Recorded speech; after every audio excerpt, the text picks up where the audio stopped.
Merhabalar efendim. Kanalıma hoş geldiniz. Vajinal mantarları, kadınların çilesini, tekrarlayan mantar enfeksiyonlarını konuşuyoruz.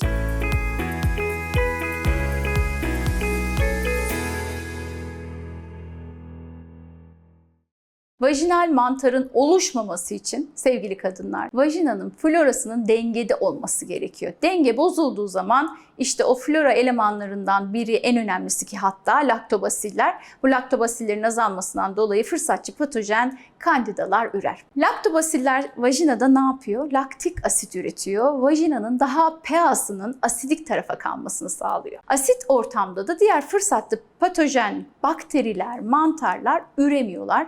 Dış tehdide karşı da fırsat verilmemiş oluyor. Ne zaman ki flora elemanlarınızdan laktobasillerin sayısı azalır, İşte o zaman vajinal floranın dengesi bozulur.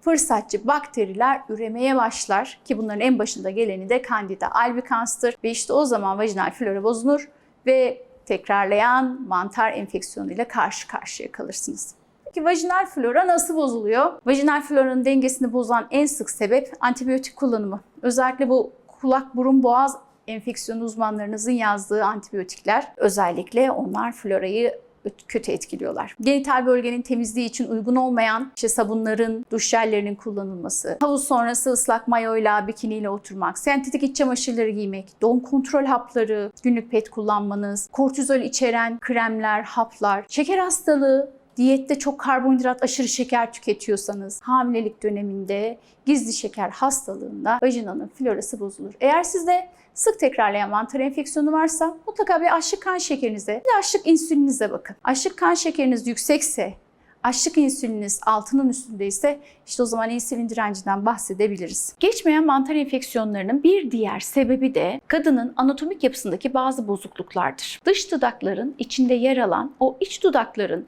normalden büyük, sarkık, katlantılı olması durumunda da bu katlantıların arasında nemli bir ortam olduğu için mantar buraya yerleşir, üreme yapar ve sık tekrarlayan mantara neden olur. Aslında bu kadınlar bir vajina yıkama alışkanlıkları yoktur. Aslında bir antibiyotik kullanım öyküleri yoktur. İşte insülin dirençleri yoktur. Yani sebep olan herhangi bir problemleri yoktur. Ama mantar enfeksiyonlarıyla muzdarip olabiliyorlar. İşte o noktada labioplasti ameliyatıyla bu iç dudakları küçülterek dış dudakların aynı seviyesinde ya da biraz içeriye alarak ameliyatla mantar enfeksiyonlarının önüne geçebiliyoruz. Bir diğer sebep de vajinanın girişinin açık olması. Vajinanın girişi çok açık olduğu zaman özellikle zor doğum yapanlarda, çok doğum yapanlarda işte onlar da tıpkı ağzı açık yatan İnsanlar gibi düşünün. Ağız sürekli açık olduğu için diş enfeksiyonları, boğaz enfeksiyonları sık geçirirler. İşte vajina enfeksiyonları da vajina girişi açık olanlarda sık yaşayabiliyorlar. Bunun da önüne perinoplasti ya da vajina daraltma ameliyatıyla geçebiliyoruz efendim. Böyle bir sorunuz varsa, anatomik bir probleminiz varsa mutlaka hekiminize başvurun. Vajinal kandida enfeksiyonuna vajinal fungal enfeksiyon da diyoruz. Belirtilerini az çok biliyorsunuz ama en tipik belirtisi kaşıntı, yanma, böyle peynir kesiği gibi akıntı, dış kısımda genital bölgenizde böyle şişme, kızarıklık, tahrişe bağlı yanmalar olabilir. Hatta bazı kadınlar o kadar çok kaşır ki, tahriş eder ki burayı kanatabiliyorlar. Bize geldiğiniz zaman biz sizi böyle ot kısmınızı böyle kızarık, hassas, haşlanmış gibi görüyoruz ve gerçekten de kötü bir görüntü. Böyle bir şeyiniz varsa çekinmeden hemen hekiminize gidin, geçmesini beklemeyin çünkü bu sıkıntılarla çok böyle uzun süre dayanmanız da çok mümkün değil. Böyle peynir kesiği gibi, yoğurt kaymağı gibi pütürlü beyaz bir akıntı olur ve bu akıntı kokusuzdur. Bazen kaşıntı yapmayıp akıntıyla da gelebiliyorlar hastalar. Genellikle ilk bulgu kaşıntı. Şimdi diğer bir şey, cinsel yaşamımızda ne yapıyor? Bir kere bu tahriş, yanma olduğu için ilişki sırasında ağrıya neden oluyor. İlişkiye giremiyorsunuz, canınız yanıyor. İlişkiden sonra yanma hissediyorsunuz. İster istemez zorlaşıyor bu durumlar. Bazen de kokulu akıntı olur. Mantar enfeksiyonuna özgü bir koku yoktur aslında.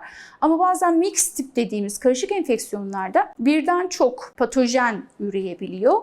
İşte o zaman böyle bir koku olabiliyor. Mesela balık, ölü balık kokusu gibi koku varsa İşte bakteriyel vajinozis dediğimiz Gardnerella enfeksiyonu eklenebiliyor. Ya da sarı yeşil olduğu zaman Trichomonas enfeksiyonu eklenebiliyor. Bunlar farklı farklı akıntılara neden olabiliyorlar. Velhasılı her durumda jinekoloğa gitmeniz sizin yararınıza olur. İç dudaklarınız şişer, idrar yaparken yanma hissedebilirsiniz. Aslında bu idrar yaparken yanma, idrar yolu enfeksiyonu belirtisi de aynı zamanda ama idrar yolu enfeksiyonuyla beraber mantar enfeksiyonları da birlikte sık görülebiliyor. Bazı kadınlar var, özellikle gebelerde bu böyledir. Akıntısı vardır ama kaşıntısı yoktur, yanması yoktur. İşte biz bunlara asemptomatik diyoruz. Hiçbir belirtileri yoktur. Sadece muayene sırasında ya da simir testi sırasında tesadüfen hekim tarafından tanı konulur. İşte o tür durumlarda da mutlaka tedaviyi aslında yapmak gerekiyor. Peki biz vajinal mantar enfeksiyonunu nasıl tedavi ediyoruz? Birazcık da bundan bahsetmek istiyorum. Elimizde çok güzel ajanlar var. Biz genellikle oral yani ağızdan verilen ilaçları çok tercih etmiyoruz. Çünkü elimizde vajina diye bir alan var. Biz genellikle vajinal fitilleri tercih ediyoruz. Antifungal fitillerdir bunlar. Neden lokal tedavi tercih ediyoruz? Karaciğerden ilk geçiş etkisi yoktur, yüksek doz kullanmamıza gerek yoktur ve bölgeye özel lokal tedavi verdiğimizde kısa sürede yanıt alırız ve 1-2 gün sonra hemen kişinin o yanma şikayeti, kaşıntı şikayeti hafiflemeye başlar. Diyelim ki hekiminiz tedaviye başladı, 3 gün geçti, şikayetleriniz düzelmedi. O noktada ilacın değiştirilmesi gerekiyor. Antifungal ilaçların eğer bir cinsel partneriniz varsa ona da oral yoldan verilmesi gerekiyor ki size tekrar bulaş olmasın. Erkeklerde genellikle hastalık kendini göstermez. Prostat bezine mantar ve o üretra dediğimiz kanallarda yerleşir. Bağışıklığı yüksek olduğu için de çoğunlukla enfeksiyon yapmaz ama size tekrar bulaştırıp bir kısır döngüye girmenize neden olabilir. Geçmeyen mantar enfeksiyonu diyebilmemiz için bir kadının bir yıl içerisinde 4 kere ya da daha fazla vajinal mantar enfeksiyonu geçirmesidir. Yani 3 ay içerisinde de olabilir bu. 1 sene içinde 3 ayda bir hastalanıyor ya da her ay 1 sene içinde 3 ve üstü. Bu şikayetiniz 4'ten fazla oluyorsa bir yılda işte o zaman kısır bir döngüye girmişsiniz demektir. Mutlaka ayrıntılı bir araştırma, sebeplerine yönelik tedavisinin planlanması gerekiyor. Sık tekrarlanması gerçekten oldukça can sıkıcı. Kadının hayatını çok etkileyen bir şey. Özellikle o gece kaşıntıları, yanmaları kadının hayatını kabusa çevirebiliyor. Kadını hem fiziksel olarak hem psikolojik olarak hem evlilik yaşantısı anlamında hem iş yaşantısı anlamında ciddi problemlere neden olan bir durum. Onun için de tedavisi için çok geniş bir pencereden bakmak gerekiyor. Antifungal ilaçlardan bahsettim. Fitiller, kremler, oral ilaçlar kullanılabiliyor. Beraberinde bazı önlemler almanız gerekiyor. Kuru tutmanız, vajinal duş yapmamanız, bağırsak floranıza dikkat etmeniz, probiyotik gıdalardan beslenmeniz, kan şekerinden ilini yükseltecek şekerli gıdalar tüketmemeniz gibi bazı şeylere de dikkat etmeniz gerekiyor. Ama çok geniş bir penceresi var bu işin. Belki de bir ömür beslenme planı yapmanız gerekiyor. Bağırsak sağlığınız iyi olduğu zaman vajina sağlığınız da iyi oluyor. Bağırsak sağlığınızın iyi olması da demek aşırı karbonhidratlı, aşırı şekerli, çok fazla süt ürünü tüketmeyeceğiniz bir beslenme olması gerekiyor. Ana kaynağı tedavi etmediğimiz zaman işte o zaman tekrar oluyor. Ana kaynak nedir? Az önce de söylediğim gibi birçok kadın aslında akut olarak enfeksiyonu geçirir ama olay kronikleştiği zaman yani bir yıl içinde 4'ten fazla enfeksiyon geçirdiği zaman vajinanın florasıyla beraber tüm vücut florasının da bozulduğunu hesaba katarız ve rezervuar, ana kök sebep bağırsaklardır. Bunu hesaba katmak gerekiyor. Nasıl işte evde diyelim ki sivrisinek var, karasinek var. Sürekli sıkıyorsunuz, tablet takıyorsunuz, sinek kovucular kullanıyorsunuz, sinekleri öldürüyorsunuz. Bir türlü bitmiyor. Ve aslında gecenizi gündüzü zehir ediyor. Bir bakıyorsunuz kafanızı dışarıya uzatıp camdan bakıyorsunuz ki köşede yuvası var. İşte ne? Bataklığı kurutmadığımız sürece nasıl sineklerden kurtulamıyorsak ana rezervuarı yani bağırsakları da düzeltmeden kronik mantar enfeksiyonundan pek kurtulmamız mümkün değil.